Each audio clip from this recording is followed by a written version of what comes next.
अस्सलाम वालेकुम दोस्तों, कैसे हैं आप लोग। आज एक नए इस्लाम कबूल करने वाली इंग्लैंड की महिला हुदा ख़ताब, इंग्लैंड की लेडी हुदा ख़ताब की एक खूबसूरत सी स्टोरी आपके सामने शेयर करता हूं। चलिए शुरू करते हैं। हुदा ख़ताब कहती है, जब मैं ईसाई थी, जब मैं क्रिश्चियन थी और स्कूल में पढ़ती थी, तब भी मेरा विचार था कि एक लड़की को शादी से पहले बॉयफ्रेंड से बचना चाहिए। यही कारण था कि मैं चर्च के यूथ क्लब की सदस्य होने के बावजूद केवल लड़कियों ही से दोस्ती रखती थी, यानी कि यह फितरत पर थी, नेचर पर थी। और इस्लाम एक तरह से फितरत वाला मज़हब है और जो आदमी को जहन को, दिमाग को, ज़मीर को मुतमईन करने वाला एक धर्म है, मज़हब है। तो ये इनका फितरत था। जैसे एक नेचुरल फितरत होता है कि शादी से पहले लड़कों से दूरी होना चाहिए, ये एक फितरत होना चाहिए, नेचर है। यही कारण था कि मैं चर्च के यूथ क्लब के सदस्य होने के बावजूद केवल लड़कियों ही से दोस्ती रखती थी। इसके बाद जब मैंने इस्लाम कबूल किया तो मुझे यह जानकर बड़ी ही खुशी हुई कि इस्लाम हर तरीके से इल्लीगल यौन संबंध है, या फिर बोल सकते हैं सेक्सुअल रिलेशनशिप है, उसको सख्ती से रोकता है। लेकिन जो चीज़ मुझे इस्लाम की ओर खींच कर ले आई वह पर्दा था, यानी कि हिजाब, नकाब, बुर्का। मुसलमान औरतों का यह तरीका और लिबास अजनबी मर्दों की नज़रें औरतों की ओर से हटा देता है। ये विचार ब्रिटेन की मशहूर नौ मुस्लिम लेखिका हुदा ख़ताब के हैं। हुदा ख़ताब, इनकी स्टोरी मैं आपके सामने शेयर कर रहा हूँ। ये उनके विचार हैं, उनकी थाउट है, उनकी ये एक तरह से इस्लाम के प्रति एक सोच है। उनका ईसाई नाम सामंथा था। इनके पिता न्यूक्लियर प्लांट के सुपरवाइज़र थे। नन्ही छोटी सामंथा ज़्यादा दिनों तक बाप का प्यार नहीं पा सकी और बचपन में ही इनके बाप का इंतकाल हो गया, इनके फादर का इंतकाल हो गया। इसके बाद उनकी शिक्षा ब्लैक पोल में हुई। वे अपनी शिक्षा के लास्ट फेज में यूनिवर्सिटी में थी कि अल्लाह ने उनके लिए हिदायत की राह खोल दी और वह मुसलमान हो गई। लेकिन खैर, अल्लाह जिसे हिदायत दे, ऊपर वाला जिसे हिदायत दे, जिसे सीधी राह दिखाए, उसे कौन गुमराह कर सकता है। इसके बाद सीरिया से संबंध रखने वाले एक युवक नासिर से इनकी शादी हो गई। अब वे पार्ट टाइम जॉब भी करती है और ब्रिटेन समाज में इस्लाम के प्रचार प्रसार के लिए लेखन कार्य भी करती है, यानी कि कुछ लिखती भी हैं आर्टिकल इस्लाम के प्रचार के लिए, इस्लाम को बढ़ावा देने के लिए। एक मुलाकात में, एक इंटरव्यू में हुदा ख़ताब ने बताया, मेरा संबंध एक ऐसे परिवार से था जो यद्यपि अधिक धार्मिक तो ना था, जो ख़ास से एक तरह से मजहबी तो नहीं था, किंतु फिर भी मैं और मेरा भाई संडे को चर्च जाया करते थे, कॉमन जैसे तरह से क्रिश्चियन जाते हैं। हमारे घर के तौर तरीके वैसे ही थे जैसे एक प्रतिष्ठित अंग्रेज घरानों के होते हैं। एक जैसे अंग्रेज घराने का नॉर्मल जो एक तरीके से तौर तरीका होता है, वैसा ही था। जब मैं 12 वर्ष की थी तो मेरे जीवन में एक बहुत ही बड़ी घटना घटी। यह घटना मेरे माता पिता की आपस में तलाक और अलगाव थी, यानी दोनों अलग हो गए तलाक के कारण। इससे मुझे बहुत दुख हुआ। इसके बाद भी मैं हमेशा अपने कक्षा में फर्स्ट आती रही, लेकिन अब भी मेरा जीवन खुशियों से दूर था। मेरे दोस्तों का दायरा भी बहुत सीमित था। हालांकि अंग्रेजी सोसाइटी में दोस्तों के दायरे का बड़ा होना भी एक फ़ैशन है, वहाँ कि काफ़ी बड़ी संख्या में दोस्त यार होते हैं, वो फैशन है। मैं पार्टियों में जाने से कतराती थी। शराब, सिगरेट और नशे से तो मुझे ज़रा भी लगाव न था। यूथ क्लब में मेरी दोस्त केवल लड़कियां थी। मैं शर्मीली नहीं थी, लेकिन मैं बचपन ही से लड़कों की दोस्ती की समर्थक नहीं थी, इसकी सपोर्टर नहीं थी। यही दूर आगामी जीवन में मुझे सीधी राह दिखाने का आधार बनी। यही जो मेरा नेचर था कि मैं मतलब ऐसा था कि लड़कों से बस एक तरह होता ना कि शादी के बाद ही मेलजोल बढ़ाना, शादी से पहले नहीं। ये मेरा एक सोच था, एक नेचुरल थाउट था जो मुझे सीधी राह दिखाने का आधार बन गई।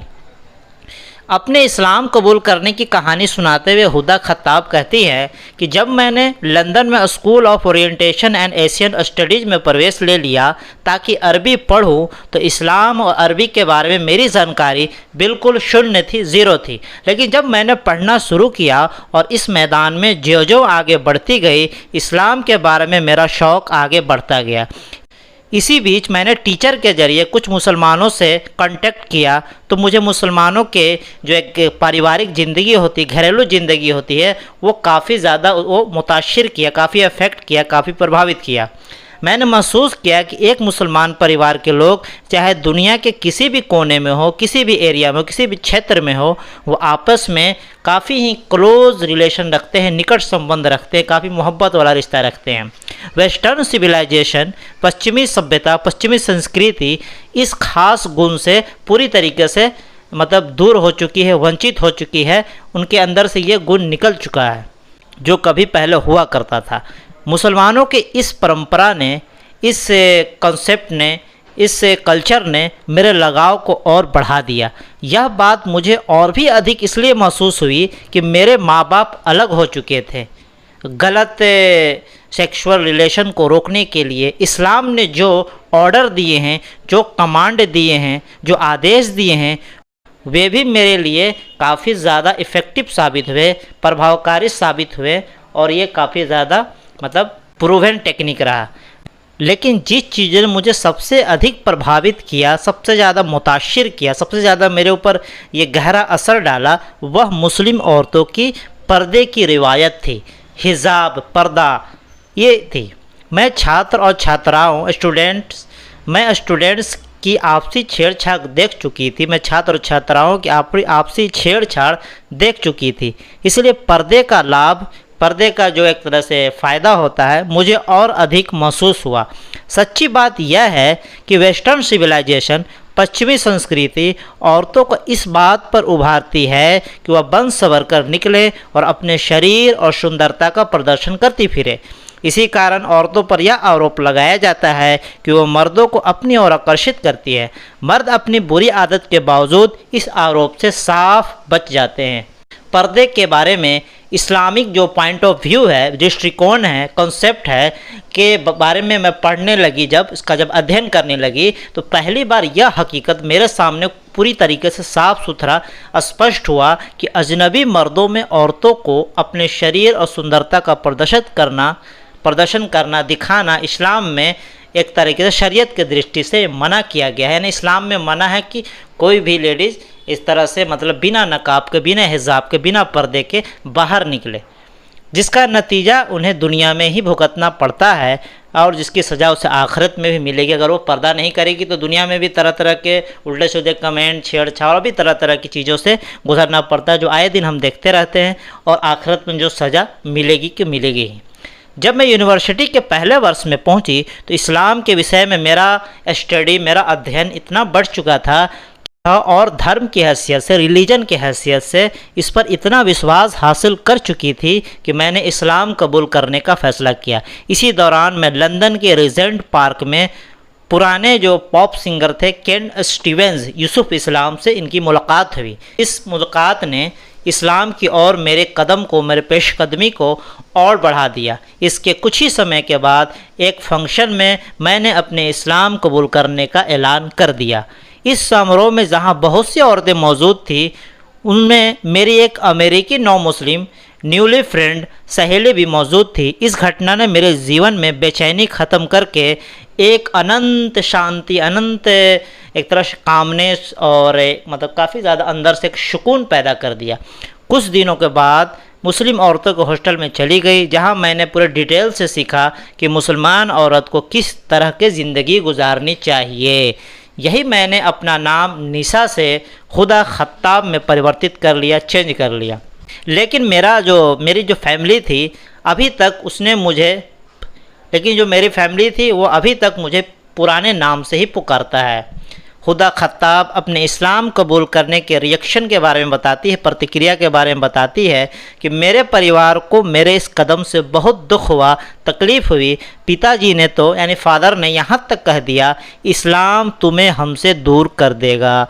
इसके बावजूद उन्हें और परिवार के दूसरे सदस्यों को उम्मीद थी कि मेरा इस्लाम का यह दौर है थोड़े समय के लिए होगा, क्षणिक सिद्ध होगा, थोड़े समय के लिए होगा, कुछ दिनों के लिए होगा और मैं ईसाईयत की ओर वापस लौट आऊँगी। मगर न ऐसा होना था और न ये हुआ। मैंने अच्छी तरह जांच परख कर, टेस्ट करके, हर पहलू पर सोच विचार करके और गंभीर और गहन अध्ययन करने के बाद, गहन स्टडी करने के बाद, डीपली स्टडी करने के बाद इस्लाम कबूल किया था। मैं इससे मुंह कैसे मोड़ सकती थी। अब धीरे धीरे मेरे परिवार के सदस्य मेरे इस्लामी व्यवहार और चरित्र से, जो मेरा यह बिहेवियर जो चेंज हुआ इस्लाम लाने के बाद, उससे समझौता कर रहे हैं। जाहिर सी बात, समझौता करना ही पड़ेगा। मेरी सहेलियाँ, मेरी जो फ्रेंड्स हैं, उनके भी रिएक्शन कुछ ऐसे ही हैं। उन्हें बहुत सरप्राइज हुई, मेरी सहेलियां बहुत सरप्राइज हुई कि मैंने धर्म को बदलने जैसा बहुत बड़ा कदम उठा लिया, मैंने रिलीजन को बदलने जैसा बड़ा कदम उठा लिया। यानी कि जो मुसलमान बन गई तो बहुत ही आश्चर्य हुआ लोगों को। कैसे? अपने इस्लाम को कबूल करने के बाद के फेज के बारे में बताते हुए खुदा आगे कहती है, इस्लामी जो कमांड थे, जो रूल और रेगुलेशन थे, उसको मानने पर और उसको अमल करने में मुझे कभी भी दिक्कत पेश नहीं आई, कभी भी किसी तरह का प्रॉब्लम, कठिनाई पेश नहीं आया। 5 वक्त की नमाज़ पढ़ना मेरे लिए कभी कोई इशू नहीं रहा, कोई मसला नहीं रहा। पर्दा अपनाने में थोड़ी बहुत दिक्कत हुई, किंतु फिर भी 6 महीने में मैं इसकी आदी हो चुकी थी। इसी बीच मैंने लिबास भी ऐसा बना लिया जैसा इस्लाम का तकाजा, यानी इस्लामिक ड्रेस मैंने बनवा लिया। हुदा खत्ताब की शादी यूनिवर्सिटी की पढ़ाई के दौरान ही हो गई थी। वे बताती है, मेरी ऐसी ख्वाहिश है, मेरा ऐसा विश है, मेरी ऐसी इच्छा है कि मेरी शादी इस्लाम के तरीके पर हो और पति ऐसा पक्का, जो हस्बैंड हो, ऐसा पक्का मुसलमान हो जो आने वाली ज़िंदगी में मेरा हस्बैंड के साथ साथ मेरा फ्रेंड भी हो, पति के साथ साथ मेरा दोस्त भी साबित हो। इस बारे में मैंने अपने एक सहेली को, अपने एक दोस्त को भरोसे में लिया और उससे इस बारे में सहायता करने का, हेल्प करने का। मेरी सहेली ने मेरी मुलाकात सीरिया के मुसलमान नासिर से करवा दी। वह एक सिविल इंजीनियर थे पेशे से, बाय प्रोफेशन वो एक सिविल इंजीनियर थे। हिजाब में होने के बावजूद मैं इस मुलाकात में काफ़ी नर्वस थी। इसी मुलाकात में मैंने महसूस कर लिया कि नासिर में वे सभी खूबियाँ मौजूद है जिनकी मुझे तलाश थी। कुछ दिनों बाद ही हमारी मंगनी और 6 माह बाद शादी हो गई। शादी से पहले मैंने नासिर से दोबारा मुलाकात ना की। वेस्ट में, पश्चिम में इसे बिल्कुल बुरा नहीं समझा जाता, बल्कि वहाँ औरत शादी से पहले भी अपने हस्बैंड से नाजायज़ ताल्लुकात, यौन संबंध रखती है। नासिर ने मुझे शादी से पहले बग़ैर हिजाब के नहीं देखा था। इसी कारण दिल में एक शंका मौजूद था, एक डाउट मौजूद था कि पता नहीं नासिर मुझे पसंद करेंगे या नहीं। अल्लाह का शुक्र है कि शादी के बाद दोनों एक दूसरे की पसंद ठहरे और आपस में दोस्त बन गए। मैंने अपने पति को इस्लाम के तकाजे के मुताबिक पहले दिन से ही अपने से ऊंचा स्थान दिया है।